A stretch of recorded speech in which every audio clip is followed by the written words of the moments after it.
Welcome to Penrose Learning, where we make understanding easy.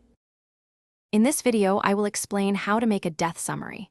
A death summary is a vital document that provides a comprehensive, yet concise, overview of a patient's final illness and the care they received. It meticulously documents the circumstances leading to their passing and all medical interventions performed throughout their hospitalization.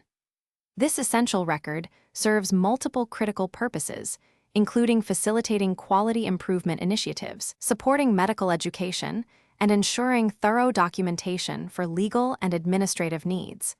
Understanding its components is key. Crafting an effective death summary requires including several key sections. You should always begin with essential patient demographics, including their name, medical record number, admission date, and the precise date and time of death. Next, clearly state the primary diagnosis that led to their demise, along with any significant comorbidities. A chronological summary of the hospitalization, highlighting major clinical events and interventions, is crucial.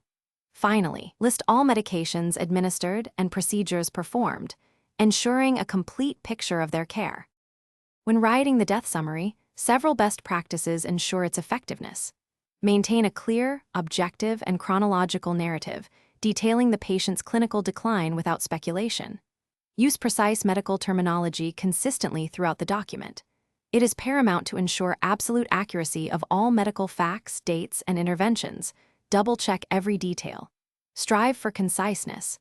A well-written summary is typically 1 to 2 pages in length, providing all necessary information without unnecessary verbosity. Clarity is paramount.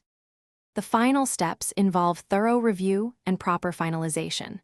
Always verify all information meticulously against the patient's complete medical record to catch any discrepancies. It is highly recommended to obtain a second review from a supervising physician or a trusted colleague to ensure accuracy and completeness. Once finalized, ensure the summary is properly signed and dated by the responsible clinician.